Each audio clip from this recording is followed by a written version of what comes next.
Bueno, primeramente, buenos días a todos. Muchas gracias por asistir a la conferencia.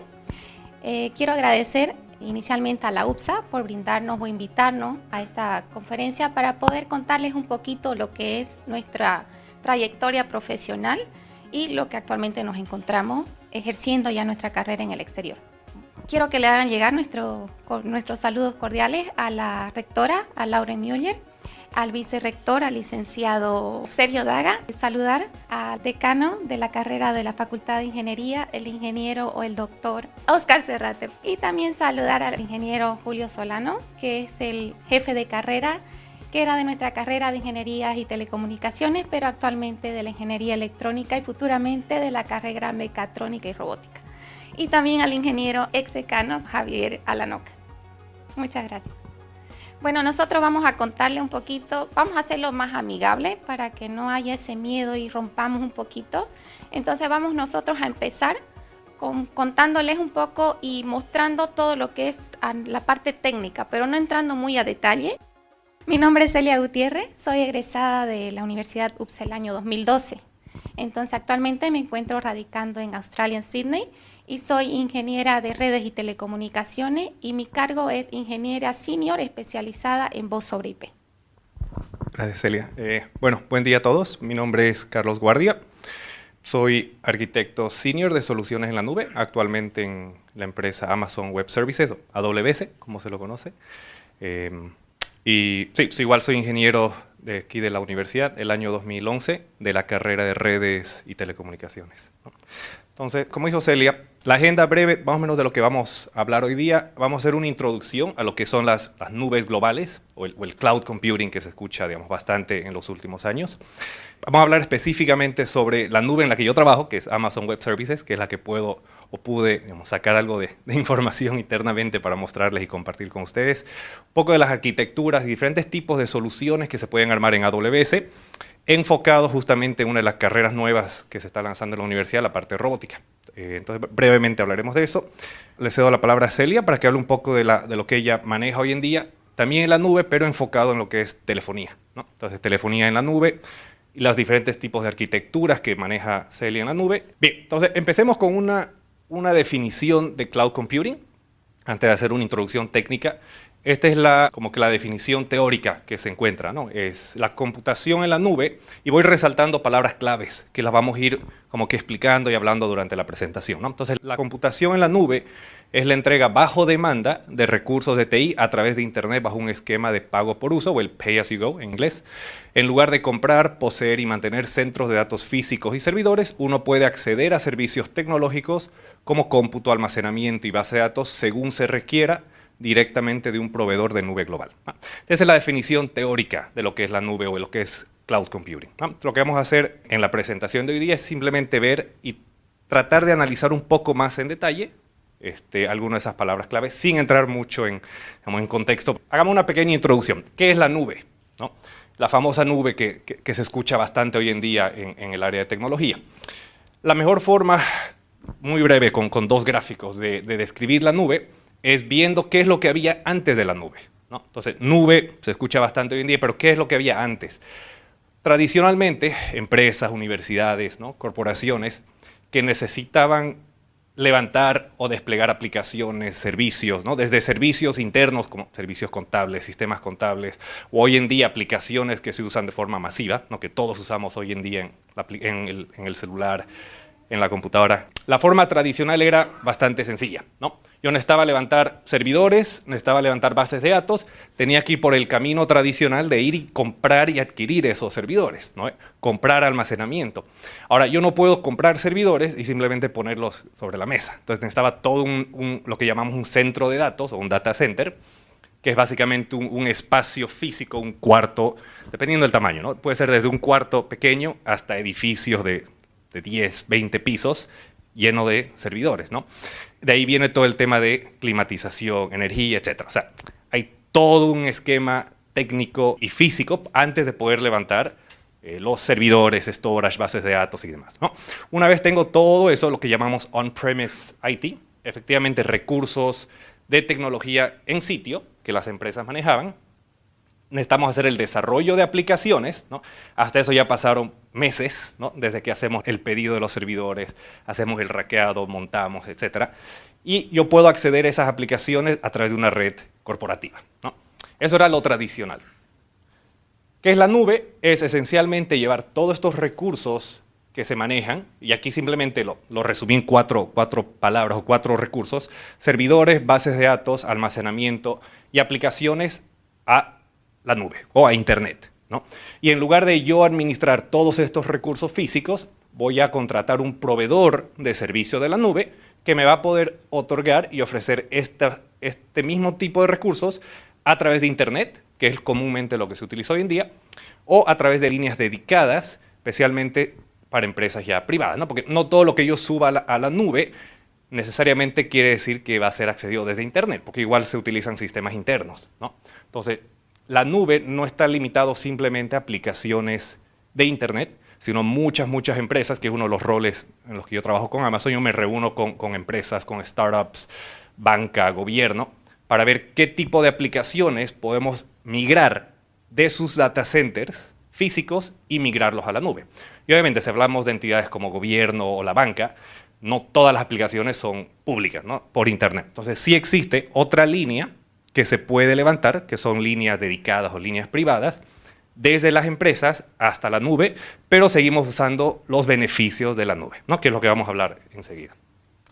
Bien, aquí saqué una frase que se encuentra bastante en Internet, que es como una broma popular. Dice: la nube no es más que el servidor de otra empresa, ¿no?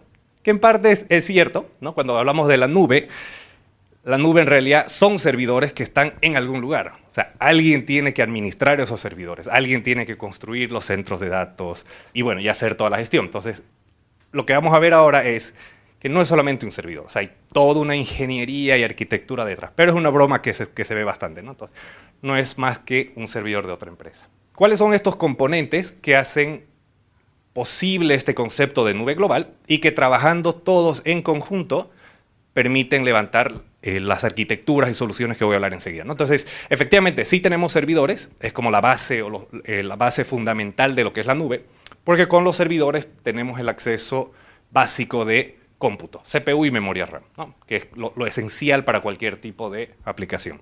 Almacenamiento, tenemos redes de datos globales, planos de control y gestión, seguridad de la información, tenemos la parte física, que son los centros de datos o edificios, suministro eléctrico, climatización, ingeniería, de todo esto.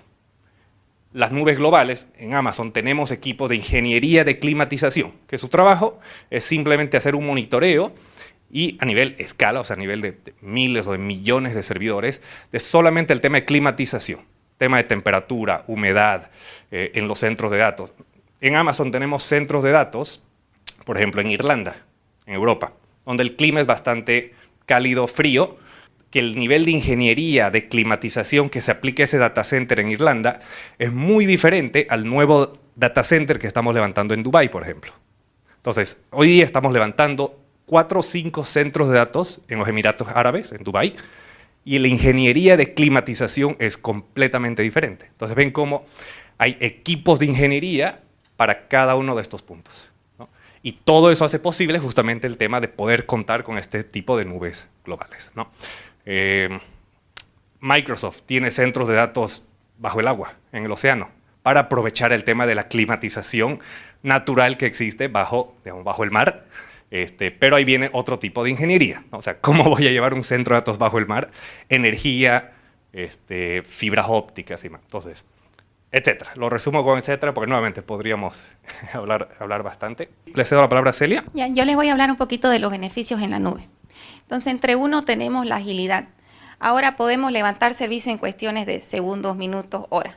Lo que antes nos tomaba licitación, pedir equipamiento, recibir equipos, cuestión de meses, ahora en cuestiones de minutos, segundos, horas, podemos levantar todo lo que son servicios, aplicaciones en la nube.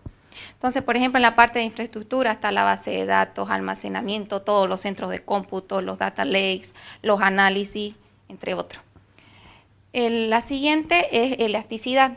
es la capacidad que tenemos de aumentar o reducir todos los servicios que están en la nube.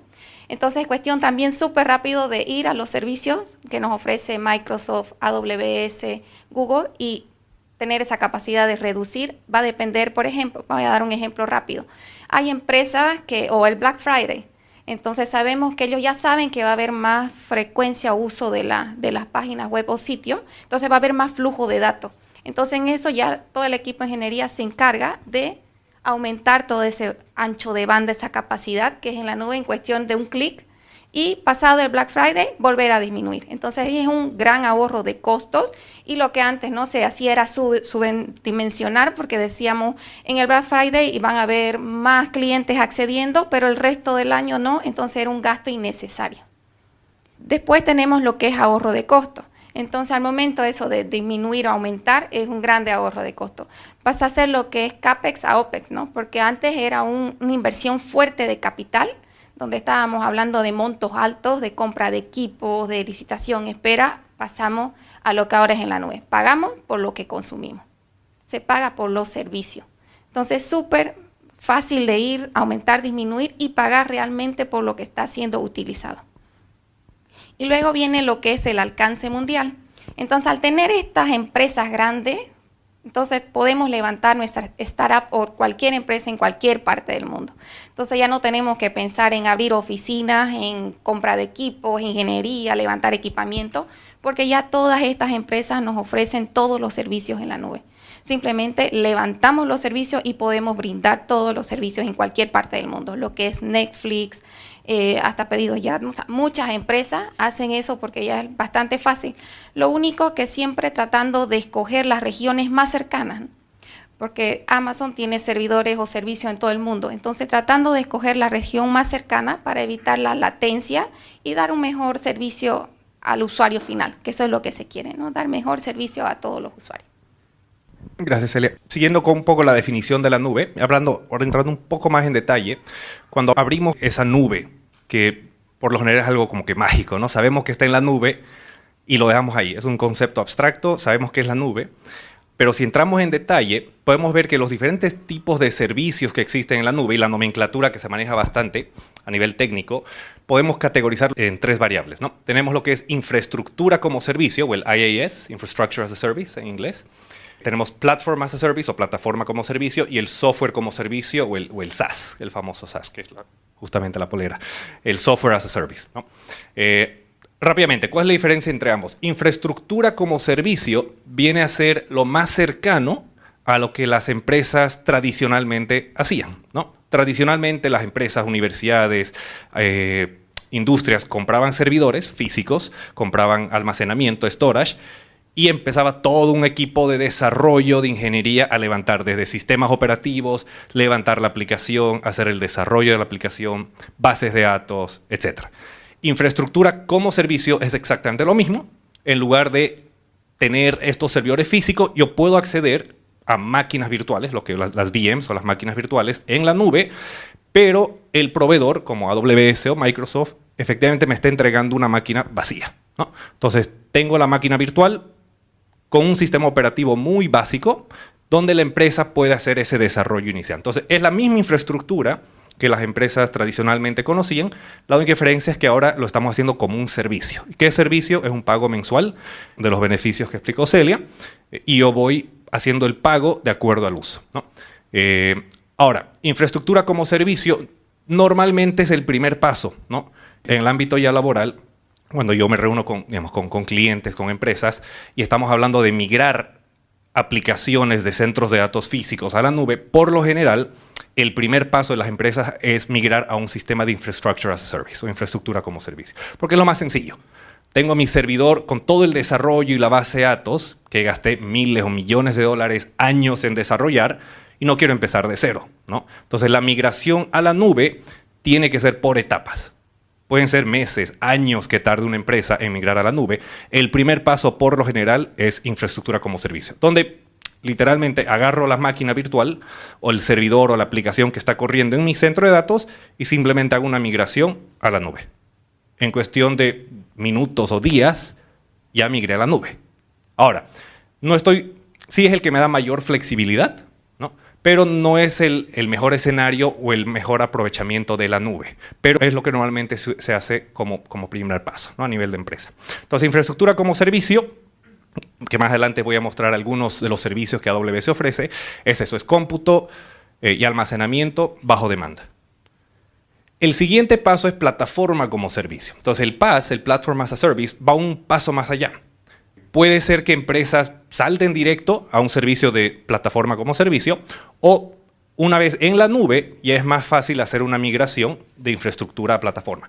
¿Qué es la plataforma como servicio? Un ejemplo, digamos, sencillo, bases de datos. Imagino todos han escuchado base de datos. Un ejemplo, Microsoft SQL, ¿no? Es un motor de base de datos bastante común. Si yo quisiera levantar una base de datos SQL, el proceso tradicional es levanto mi servidor, instalo el sistema operativo de Windows Server, sobre eso instalo la aplicación, que ya es un software adicional, que es el SQL Server, hago mi licenciamiento y recién puedo empezar a meter mis datos, ¿no? Eso podría ser infraestructura como servicio. ¿Qué es plataforma como servicio? Es donde AWS, Microsoft, Google, todos estos proveedores ya te dan de entrada una IP, digamos, o un enlace, tu usuario y tu contraseña, y ya está la base de datos armada y lista para empezar a subir y hacer uso de la base de datos. Entonces, en lugar de darme infraestructura, me está dando ya una plataforma que ellos administran. Es una forma de que el equipo de ingeniería o el equipo de TI no se tenga que preocupar de temas de bajo nivel o low levels que se conocen, ¿no? Entonces, si yo contrato un servicio de plataforma como servicio de una base de datos, ya no me tengo que preocupar de actualizaciones del sistema operativo. No me tengo que preocupar de actualizaciones de la aplicación, de licenciamiento. Directamente yo hago un uso de la plataforma de una base de datos que ya está lista para usar, ¿no? Esa es como la diferencia entre infraestructura y plataforma. Y el último, el software as a service, va un paso más allá, donde es directamente yo contrato un servicio que ya está listo para usar a nivel de usuario final. Entonces, un ejemplo, los CRMs o Salesforce, no sé si conocen, es una aplicación bastante común para tema de manejo de inventario, órdenes de compra, etc. Hay dos opciones. Yo necesito un sistema de inventario y pedidos y órdenes de compra. Yo puedo desarrollarlo de cero, ¿no? Tardaré meses, años capaz en llegar a un nivel como Salesforce, o voy directamente y contrato un servicio as a service de algo que ya está listo, probado y funcionando. Eso es un software como servicio, ¿no? Entonces, los tres tipos de cómputo que hoy día tenemos en la nube, ¿cuál elegimos a nivel de empresa? Depende, ¿no? Entonces, justamente, por eso son las tres categorías que tenemos, y dependiendo del requerimiento de la empresa, ya se hará uso de alguna de las tres o una combinación, digamos, de los tres tipos de cómputo, ¿no? Te lo dejo ahí para, si quieren investigar un poco más sobre eso. Finalmente, los proveedores de nubes globales, ¿no? Entonces, hay una empresa que es independiente, que hace análisis de tecnología y de diferentes empresas, que se llama Gartner. Gartner todos los años saca su cuadrante mágico, o el Magic Quadrant.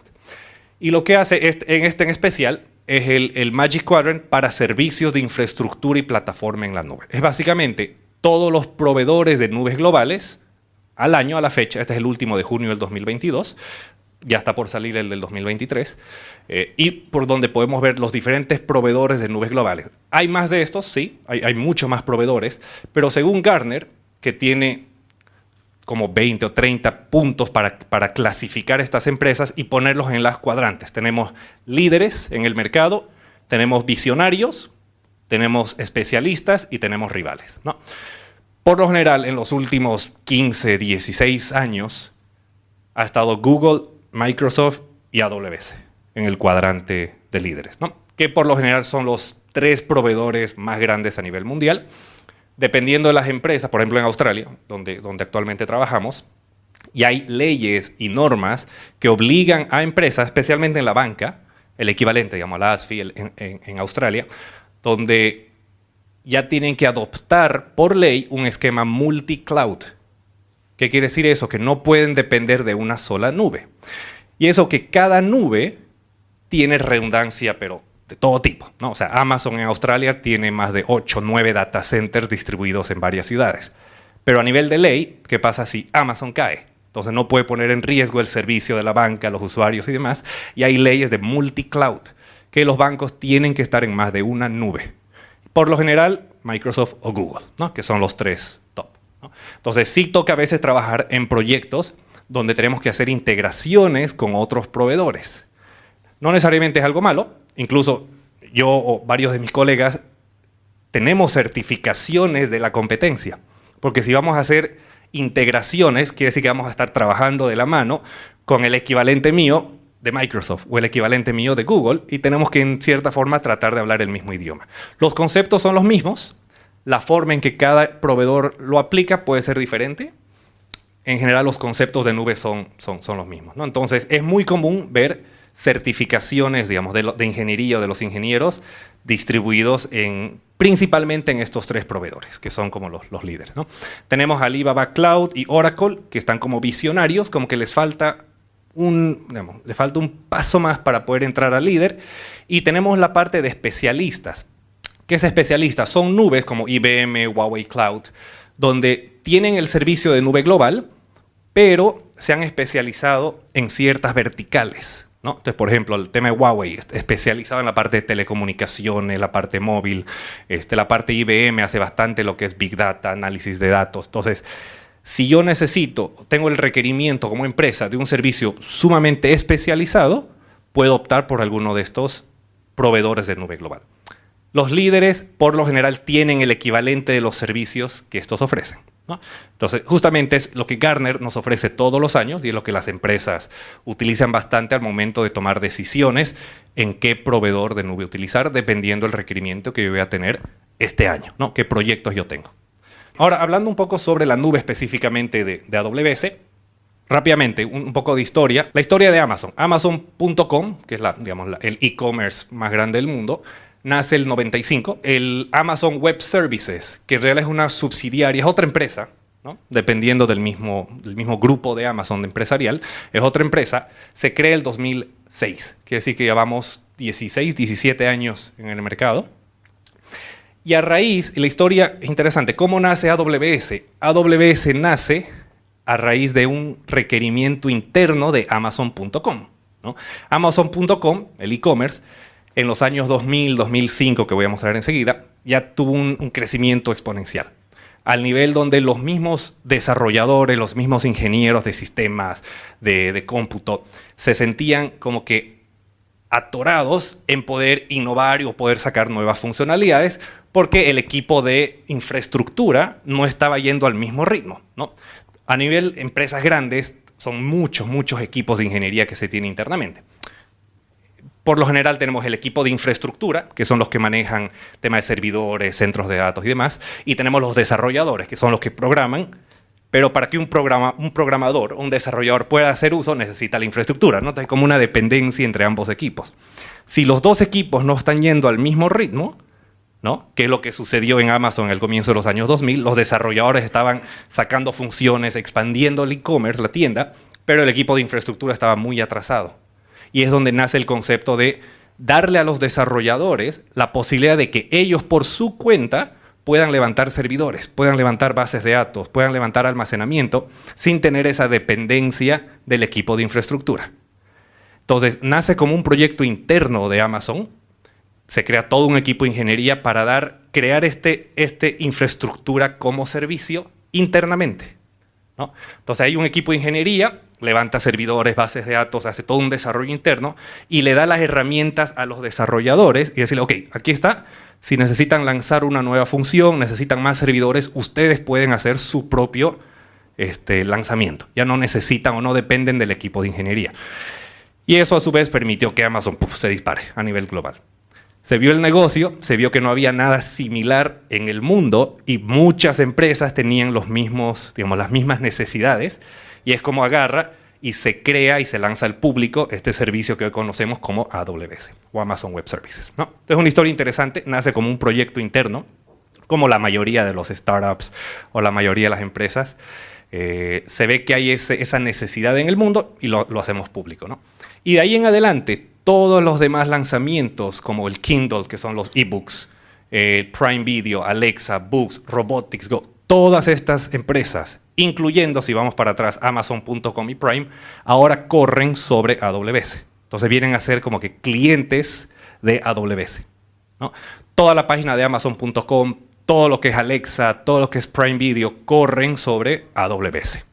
Entonces, AWS ahora es la infraestructura, no solamente internamente, ahora a nivel global. Entonces, el 2001 Amazon.com tenía un solo centro de datos en Seattle, donde son los headquarters de Amazon. Obviamente, en base al crecimiento, se empieza a elaborar un plan de disponibilidad de acuerdo al crecimiento que se tenía, pensando en Estados Unidos, al otro extremo del país, para tener la redundancia y la disponibilidad. Y ahí es donde nace este concepto de regiones, que es lo que hoy día se utiliza bastante en la terminología de la nube, ¿no? Entonces, ¿qué es una región? Una región es una ubicación física en el mundo, en algún lugar del mundo, donde tenemos varias zonas de disponibilidad, ¿no? Entonces, es una forma de agrupar este concepto de ACs, o zonas de disponibilidad, y zonas de tránsito, ¿no? Ahora, una región, como mínimo, tiene que tener 3 zonas de disponibilidad. Es como una ley interna en AWS. Cuando lanzamos una nueva región, por ejemplo, hoy día en Nueva Zelanda, en Dubái, mínimamente tenemos que construir 3 zonas de disponibilidad. ¿Qué es una zona de disponibilidad?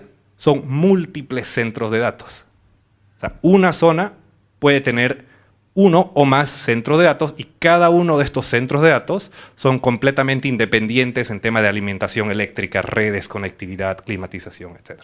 Entonces se ponen a pensar, una región puede tener 10, 15 centros de datos distribuidos en todo el país, ¿no? Por la escala y miles o millones de consultas y usuarios que se estima recibir. Entonces, a raíz de este concepto de región, que empiezan a hacer el 2006, 2007, cuando se lanza AWS, vemos esta expansión global. En los primeros 5 años que se lanza AWS, se empieza a levantar 4 regiones, a modo de tener cobertura a nivel de América, ¿no? Con 2 regiones en la zona oeste y este de Estados Unidos. Se levanta el data center en Irlanda para dar cobertura a todo lo que es Europa y África. Y se levanta una región en Singapur para dar cobertura a todo lo que es Asia y Australia, ¿no? En los primeros 5 años. En los siguientes 5 años se ve que hay este requerimiento o esta hambre de las empresas en hacer uso de esta nube. Lanzamos 7 regiones adicionales. Abrimos otra región en Oregon. Empieza a nacer el concepto de nubes de gobierno, especialmente en Estados Unidos y en Europa es muy común, donde el gobierno local necesita tener su propia nube, su propia región. Por temas, obviamente, de privacidad de datos, no pueden hacer uso de estas regiones que son públicas. Entonces, AWS levanta regiones que son exclusivamente de uso de gobierno. Y ahí nace la primera región de gobierno en Estados Unidos. Se abre la primera región en Latinoamérica, en Brasil, en Sao Paulo. Abrimos otro en Europa, Beijing, Tokio, y se abre la primera región en Sydney. Entre el 2016 y el 2021 abrimos 15 regiones adicionales. Entonces vean cómo va expandiéndose el uso de regiones, ¿no? No son centros de datos. Cada uno de estos puntitos pueden ser 10, 15 centros de datos, ¿no? A nivel del país. Ya no voy a ir uno por uno, son bastantes. Y cómo se ve acompañado de estas regiones, lo que tenemos hoy día y lo que les interesa la parte de redes, que en realidad es nuestra especialización, la parte de redes, es toda esa conectividad, ¿no? Porque los centros de datos, estas regiones, no están aisladas. Todos estos centros de datos o regiones tienen que estar conectadas uno con otro. Entonces empieza todo un nivel de ingeniería, de telecomunicaciones, de fibra óptica. Todo esto es propio de Amazon. O sea, Amazon tiene equipos de ingeniería que hacen tendido de fibra óptica suboceánica, con equipos de soporte, monitoreo y demás, para empezar a interconectar todas estas regiones a nivel mundial, ¿no? Hoy en día tenemos más de 310 puntos de presencia, operamos en más de 47 países, tenemos una red global completamente redundante de 100 gigas, actualmente haciendo migración al nuevo estándar, que es 400 gigas Ethernet, y conexiones privadas, ¿no? entre todo el mundo. Tenemos el concepto de Direct Connect, que nace, años después, donde el Direct Connect es un servicio que permite a empresas o universidades, industrias, a conectarse por fibra óptica directo a una región, saltando por completo el Internet. que fue gracias al Direct Connect, que es donde empresas privadas como bancos, gobiernos, empezaron a hacer uso de la nube, porque ahora normalmente la nube, cuando se dio inicio a esto de la nube, todo era por Internet. Y obviamente empresas privadas como la banca, ir por Internet no es lo más seguro, ¿no? Porque el Internet es una, podemos decir, zona roja, y si estoy tratando de transmitir datos privados, no voy a hacer uso del Internet, ¿no? Sí, al comienzo las startups, temas como Uber, Netflix, que son, digamos, los clientes más grandes que tenemos, sí, ellos agarraron y desde el día uno hicieron uso de la nube, porque son servicios netamente por Internet. Pero empresas privadas todavía. Y ahí fue donde, nuevamente, los proveedores de nube empezaron a dar este servicio de Direct Connect. Como que, ok, ¿quieres hacer uso de la nube? Literal, lancemos una fibra óptica desde tu empresa hasta un centro de datos más cercano y listo. Y haces uso de los recursos de nube sin pasar por Internet. Entonces, hoy en día tenemos más de 100 puntos de Direct Connect a nivel mundial. No hay un puntito aquí. Justo la semana pasada tuve una reunión con un proveedor local y ellos ya han habilitado un punto de Direct Connect en Bolivia, o están habilitando, justamente para que empresas en Bolivia puedan conectarse, no directo en Amazon, porque no tenemos región en Bolivia, pero sí a través de un proveedor de servicios local, que es multinacional, es internacional, y ellos sí tienen conexión directa con AWS. Entonces, no estoy yendo por Internet, sí estoy yendo por una conexión privada hasta la nube, ¿no?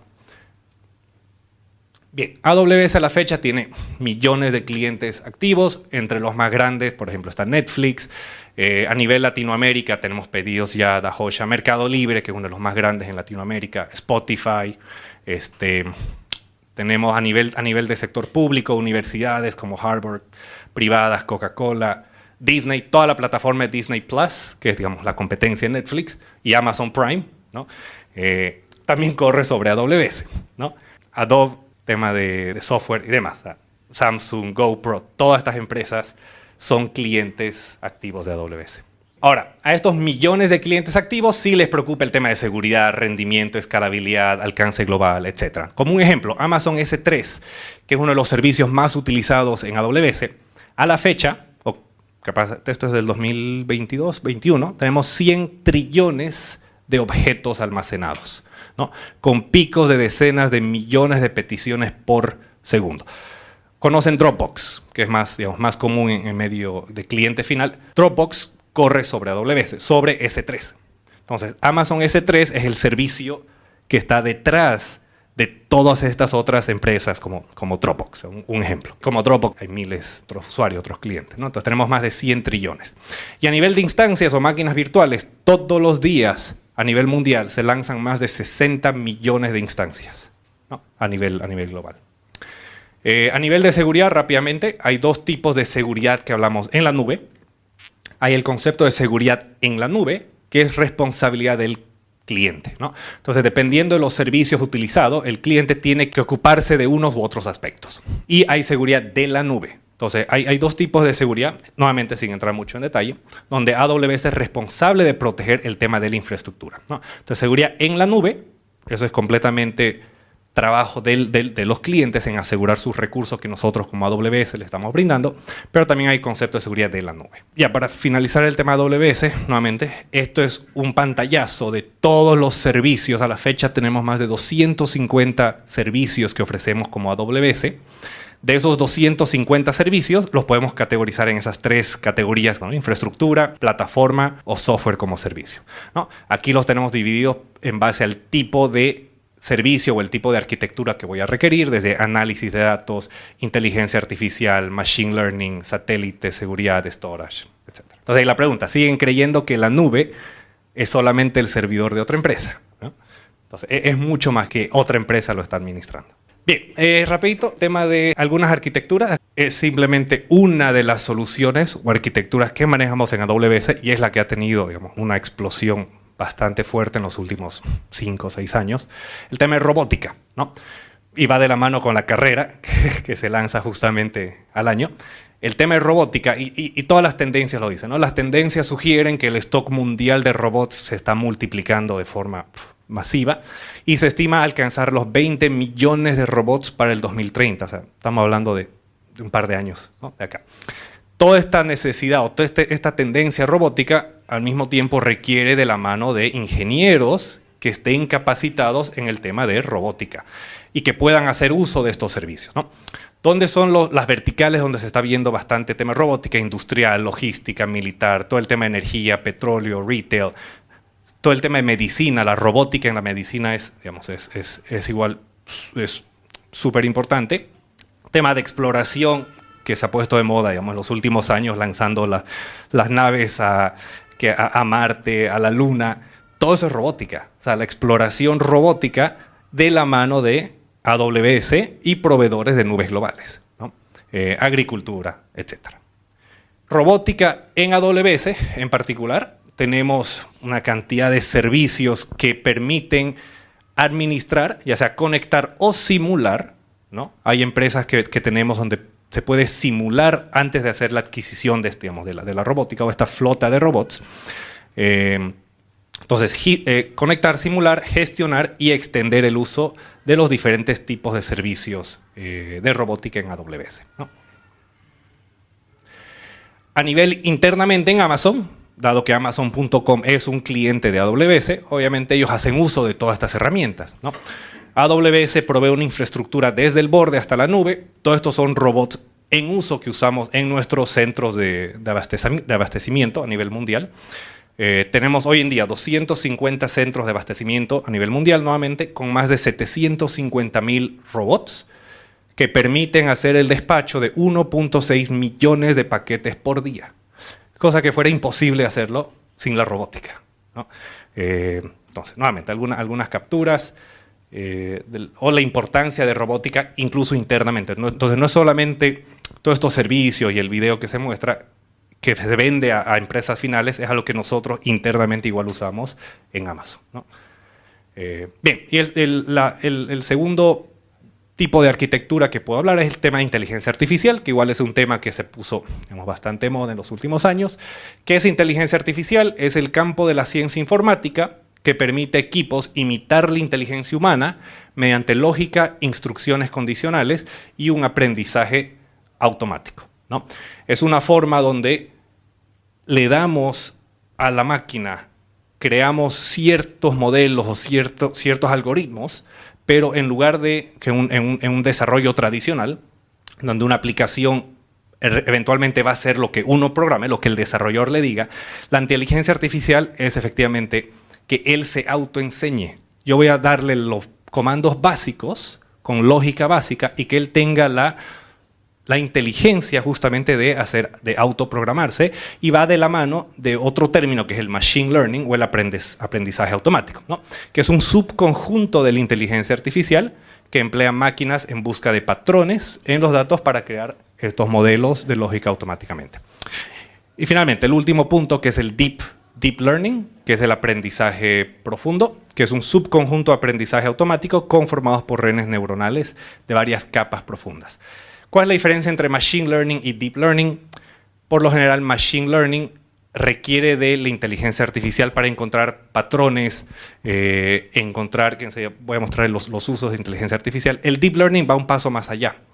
Es una mezcla entre Machine Learning e inteligencia artificial, donde ya se empiezan a armar redes neuronales para que haga este reconocimiento ya a nivel de video, de voz, de imagen. Por lo general, el Machine Learning se usa bastante en lo que es Big Data. O los data lakes, ¿no? Tenemos millones y millones de gigabits de datos donde un humano va a ser, digamos, imposible ir y hacer un análisis de datos. Para eso viene el Machine Learning, donde nos va a buscar patrones, identificar ciertos usos de esta data. Deep Learning va un paso más allá, donde ya empezamos a usar conceptos de voz, e imagen y video, ¿no? No sé si lo tengo en esta lámina, si no lo voy a explicar enseguida. ¿Cuáles son algunos casos de inteligencia artificial que utilizamos en AWS? Detección de anomalías, detección de fraude, abandono de clientes, personalización del contenido. Entonces tenemos empresas como Netflix, por ejemplo, que hacen bastante uso de inteligencia artificial en AWS, justamente para hacer uso de estos cuatro ventajas, ¿no? Internamente en Amazon.com, igual usamos, hay más de 4.000 productos vendidos por minuto en Amazon.com. Si alguna vez han entrado a Amazon.com, es como si ya supiera qué es lo que queremos comprar, ¿no? Entramos a la página y nos sale, creo que estás buscando esto, o creo que quieres comprar esto. Eso es inteligencia artificial. Y lo que hace todo un análisis de tu historial, de qué es lo que estás comprando, qué estás viendo, tu historial, no solamente en Amazon, sino en todas las páginas que uno está navegando, ¿no? Esto permite que se puedan despachar 1.6 millones de paquetes por día, tenemos miles de millones de interacciones de Alexa y la primera entrega de Prime Air, que son los drones que están funcionando en algunas ciudades en Estados Unidos y Europa, que es la entrega de paquetes ya desde el 2016, ¿no? El aprendizaje automático se está empleando en empresas de todo tamaño. Tenemos más de 100.000 clientes que eligieron a AWS para hacer este uso de aprendizaje automático, ¿no? Yo les voy a hablar un poco de lo que yo me he especializado. Entonces, redes es bastante amplia, pero una de las gamas es telefonía. Entonces, telefonía hoy, toda empresa, por más pequeña que sea, tiene teléfono. Es la forma en que se vende, la forma en que se recibe, la forma en que se gana. Entonces, es muy importante que todas las empresas, todas las redes, todo va de la mano de la telefonía. Entonces, yo me voy a enfocar en lo que es telefonía en la nube, que es lo que actualmente yo trabajo. Para hablar un poquito de la historia de la telefonía empresarial, vamos a empezar de cómo empieza la telefonía. Entonces, la telefonía empieza con la telefonía analógica, que era entre los 70 y 80. Entonces, básicamente, la que más se conocía era la Panasonic, unas centrales que eran el tamaño de un microondas hasta el tamaño de un refrigerador. Básicamente, ¿qué se podía hacer? Solo voz.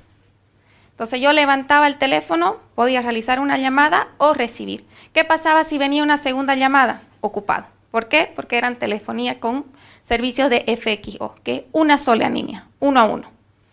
Entonces, de ahí, ¿cómo lo podemos ver a nivel de empresa? Básicamente eran estas centrales y cada teléfono conectado directamente a la central por estas líneas FXO. De ahí viene lo que es la telefonía digital, que aquí ya hacíamos el uso de equipamiento físico ya de los proveedores de servicio. Entonces ocupábamos Panasonic, Avaya, pero ya equipos de telefonía netamente dedicados del fabricante. Entonces, la principal diferencia es que aquí ya nacen las líneas E1 o T1, que ya no eran líneas solo 1 a 1. Entonces, ya teníamos hasta 30 canales de distribución de voz. Entonces, se podía configurar. No se puede configurar si solamente queremos recibir 3 llamadas o estando al teléfono ya podíamos recibir o ver una segunda llamada. Una de los features más importantes o características era el Calling ID. Entonces, ya podíamos ver quién nos llamaba. Entonces pasamos de tener teléfonos súper básicos a tener ya teléfonos con una pantalla pequeña. Por ejemplo, internamente, que eran llamadas gratuitas, podíamos ver, ¿no? Me está llamando el ingeniero Julio Solano. Entonces es diferente atender un teléfono sabiendo quién te está, ¿no? Buenos días, ingeniero. A llamadas netamente en blanco. Entonces, ¿cómo nace también la telefonía en sí? Ya no dependíamos de estos servidores o de los service provider que era, por ejemplo, Cota, Entel aquí en Bolivia o Tigo. Las empresas ya podían levantar sus centrales telefónicas y realizar llamadas internas de manera gratuita. Entonces de ahí nace el concepto de telefonía. Y de la telefonía digital, otro de los features o características también resaltante era el buzón de voz. Entonces ya podíamos dejar un mensaje. Llamados, mi nombre es tanto, mi teléfono es tanto y yo puedo devolver la llamada. Entonces no es un cliente perdido. Ya podemos devolver la llamada. Serán los dos features más importantes. Y bueno, también ya viene a ser los call centers. Al ser ya más grande, más robusto, ya teníamos el concepto de call center. ¿Qué es call center? Tener agente.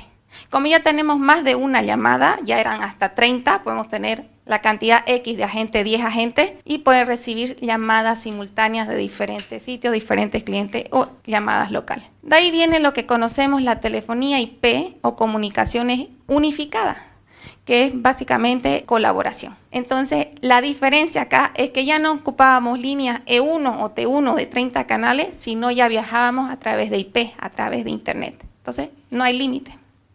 Los límites los ponemos nosotros con la configuración. Y obviamente va de la mano del ancho de banda del Internet. Dependiendo de nuestro Internet, es la cantidad de llamadas que nosotros vamos a limitar ya en los servidores físicos. La diferencia acá entre la telefonía digital y la telefonía IP ya era que estos equipos físicos, estas cajas, eran de los fabricantes.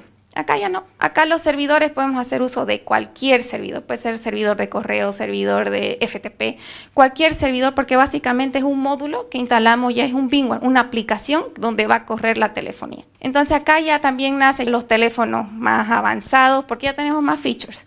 Uno de ellos es videollamada. Llamamos con video y automáticamente gerencia, o por ejemplo en un banco ya podía conectarse con clientes de otro banco, de otras sucursales, directamente viéndonos. Y lo que es videollamada, ¿no? Entonces ya vienen a hacer todas las salas de conferencia o de reuniones, que ya son features bien avanzados. Y otro que viene a hacer es los softphones, ¿no? Que son básicamente aplicaciones que descargamos en los teléfonos móviles o en las computadoras. Entonces que tienen servicio de chat, servicio de videollamada, incluso podemos acceder a otras computadoras y dar soporte remoto de nivel 1 de soporte de TI. Entonces ya viene mucho más feature, por eso es que lo llamamos colaboración. Ahora, de lo que es telefonía en la nube, que es lo que yo voy a hablar, ¿no? ¿Cómo salta de la telefonía IP colaboración a la servicio en la nube? Ya no necesitamos caja. No olvidamos de los servidores, no olvidamos de todo. Simplemente optamos por servicios que están en la nube, ¿no? Entonces, en mi caso, donde yo trabajo, ocupamos mucho lo que es la nube de Microsoft, porque yo trabajo mucho con lo que es el Microsoft Teams Calling, que enseguida le voy a hablar. Optamos por ocupar la nube de AWS, que es donde levantamos todas las centrales, básicamente. Yo trabajo mucho con lo que es 3X, que es una central bien robusta hoy en día, y con lo que es Cisco Webex. ¿Qué es telefonía en la nube? Es un modelo as a service. ¿Por qué se dice as a service? Porque ya es un servicio, ya no es un equipo, simplemente es servicio. Pagamos por lo que consumimos. Como proveedores, como en la empresa que yo trabajo, nosotros pagamos, por ejemplo, Amazon, Google, Microsoft, un servicio. Y como la forma en que la empresa con Wire factura los equipos a los clientes es por usuario o por servicio. Entonces, es un servicio mensualizado. Entonces, por ejemplo, ellos nos pagan por cliente. Cada cliente, dependiendo de qué tipo de servicio de telefonía quiere, es el precio. Entonces, si es un cliente X que no es parte de un call center, es un precio diferente. Va a depender mucho de las licencias. Entonces, y es fácil, son licencias que en un minuto podemos poner y sacar. O sea, no es como antes, por ejemplo, en Cisco, ¿no? Solicitamos licencias, se tarda bastante tiempo, ahora no. Cuestión de un minuto es un drag and drop. Saco la licencia, pongo la licencia, el mes siguiente me viene la factura. Entonces va a depender mucho. Por ejemplo, de los call centers o los agentes o por agente, y es una licencia diferente y una facturación diferente. Ya no es necesario comprar ni instalar centrales físicas, ya no hay caja. Todo está en la nube, ocupando nube de proveedores de servicio y también plataforma o el dashboard que decimos de los proveedores, ¿no? Como 3X, nos brinda toda una plataforma que también está en la nube, pero nosotros ya la integramos o vemos por dónde o cuál nube vamos a ocupar. Ellos nos dan toda la infraestructura, nos dicen, esta es la configuración si ocupan AWS, esta es la para Google, esta es la, ustedes vean con quién trabajan. O nosotros también proveemos nuestra salida y si quieren ocupar también le damos toda la plataforma de la nube. Entonces ya va a depender de cómo trabaja la empresa. Como les dije, en mi caso hemos ocupado diferentes nubes. Despliegue rápido de soluciones. Empresas nuevas he levantado en cuestión de horas, empresas pequeñas con Cisco Webex. He levantado incluso centrales en 8 horas, 13X, centrales de 3 días, de una semana, mucho depende de cuán grande es el diseño. Porque yo ahora lo que hago es diseño. Diseño todas las centrales o todos los proyectos y básicamente los replico. Ya lo replico con todo el equipo de ingeniería. Y ahí viene otro equipo, que es el equipo de soporte. Tenemos 2 niveles, el soporte avanzado y otro soporte más básico, que básicamente soporta a usuarios finales, ¿no? Entonces vamos por niveles. Yo estoy en el nivel último, el nivel 3, entonces ya es el último recurso para lo que es soporte a usuario final. Entonces, porque yo trabajo en lo que es diseño e implementación de proyectos. Con otras soluciones, como decía Carlos, ¿no? Salesforce, Machine Learning, Call Center. Entonces, lo que yo hago es integrar con todo esto. ¿Para qué? Para que funcione la telefonía de una manera más completa y más bonita, más dinámica. Es diferente cuando uno llama y te dicen, buenos días, ingeniero Solano, ya tengo todos sus datos, tengo todo su teléfono, ya no tengo que preguntarle nada. Porque ya todo eso hemos aprendido con el Machine Learning o el Salesforce, que es una base de datos que ya tiene cada empresa. Entonces ya no necesitamos, por ejemplo, la banca. Llamamos, ya tiene todos nuestros datos. No es necesario pedir tanta información, que a veces hasta es incómodo para el usuario final, ¿no? Que es donde su dirección, su teléfono, mucha información que por seguridad a veces la piden, pero ya ellos tienen paralelo toda esa información para corroborar. Entonces, estos son los proveedores de telefonías en la nube con los que yo trabajo. Hay más. Es, por ejemplo, el Microsoft Teams Calling. Este fue el boom en el COVID, especialmente en todo. El COVID, la verdad, en el tema de telefonía se disparó bastante. De tener una telefonía básica se pasó, pero se migró todo a la nube. Porque el tener agentes que estaban estancados en otros países o incluso no se podía salir de la casa. Entonces ahí fue donde yo hice más migraciones de lo que es telefonía digital o telefonía IP a telefonía en la nube. ¿Por qué? Porque los agentes descargaban un software, una aplicación en el celular o en su computadora y ya podían atender las llamadas de cualquier parte del mundo. Ahí se incrementó un 40% de todas las migraciones, o sea, fue el tiempo que yo estuve más saturada. Pero a la vez fue bonito porque ahí gané un premio, a nivel era nueva, un año, y gané la Voice Ninja. Entonces era como que hice tantas migraciones, tantas soluciones y tantas ideas nuevas, me certifiqué bastante en lo que era Microsoft Teams, en 13X, que me dieron ese premio, ese reconocimiento a nivel empresa en el cierre de fin de año. Entonces fue para mí súper gratitud porque como que fue bastante trabajo, pero a la vez recompensante.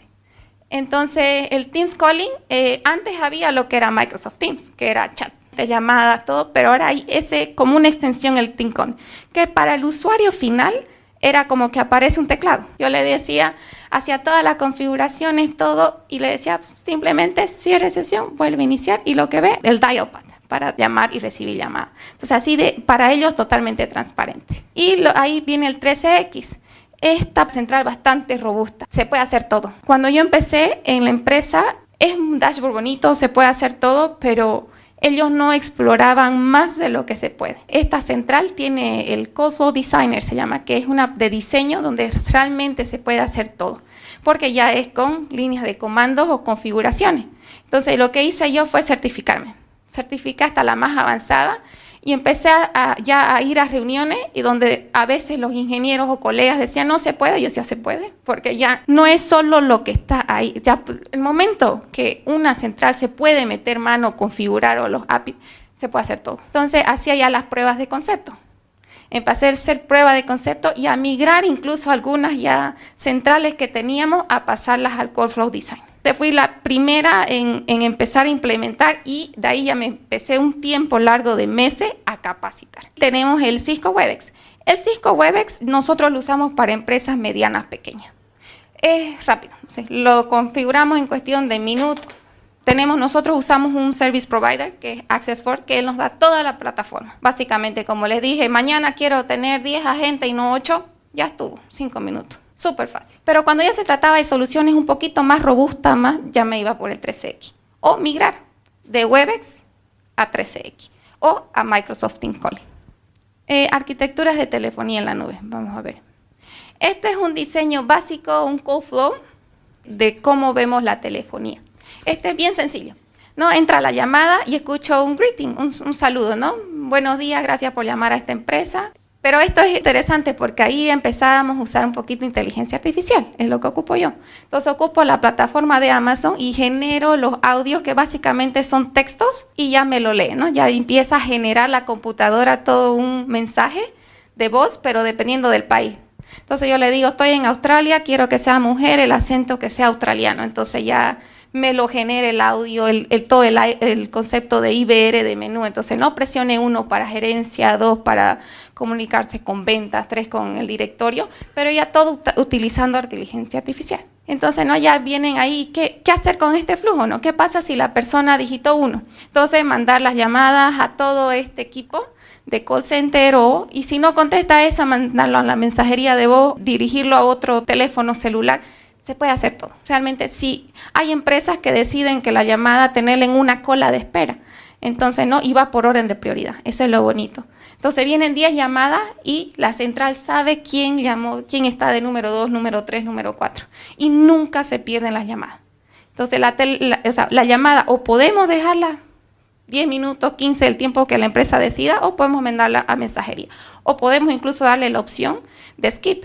Presione 1 si usted ya se cansó de estar en la cola y quiere irse directo a la mensajería. Ese es un flujo de un call center, que es básicamente lo mismo, pero entra la llamada y ya al presionar los menús, digamos, del IBR, ya va a ir a diferentes call centers, ¿no? Porque una empresa a veces tiene miles de agentes. Entonces, si presionó venta, va a ir a todo un equipo de venta. Y también podemos hacer un submenú dentro del menú. Entonces, si presiona ventas, pero quiero comunicarme con el departamento, no sé, de venta de equipo, de venta de software, de venta, entonces ya son submenú dentro del menú. Y es interesante porque van agentes, diferentes agentes para cada. Un agente puede ser parte de muchas colas. Va a depender mucho de lo que el cliente quiere. Y esto es lo que le decía de la 13X, que es lo que nadie se animaba a meter mano, ¿no? Que es básicamente mucha lógica, pero es un drag and drop. Se puede hacer realmente todo. Entonces viene la llamada y hace aquí, ¿qué era la diferencia que cuando yo entré con Wire decía no se puede? Es la verificación o autenticación de los usuarios. Por ejemplo, en la banca o incluso en la empresa de correo, que cada cliente tenía un código de VIP. Hace la verificación, ¿no? Si usted es VIP, presione 1. Digite su número de 6 dígitos, ¿no? Y hace la verificación. Lo que hace esto es integrarse con la base de datos. Entonces la integré con una base de datos que la almacené en AWS de MySQL. Entonces hacía una lectura de toda la base de datos y ahí empieza la telefonía. Juega totalmente diferente si sos un cliente VIP que un cliente normal o un cliente nuevo. Si sos un cliente nuevo también te va a empezar a pedir datos. Y automáticamente, por inteligencia artificial, va registrando todos esos datos. Va a preguntar nombre completo. Entonces el nombre ya lo va poniendo en la base de datos automáticamente. Y cada 10 minutos hacemos lectura. Entonces todo el tiempo la central está actualizada. Mayormente lo hacemos a la medianoche o dependiendo del cliente. Como dije, hay 10 minutos, pero puede ser cada medianoche. Entonces hace lectura de toda esta base de datos y si el cliente al día siguiente llama, ya sabe toda la información. Entonces eso fue uno de los principales. Incluso en la banca me tocó de ponga su tarjeta. Antes la central no lo hace si no lo hago con este Code for Design. Entonces, verificación, compras por internet, habilitación de tarjeta, un montón de cosas. Entonces, se puede hacer realmente todo lo que uno quiera.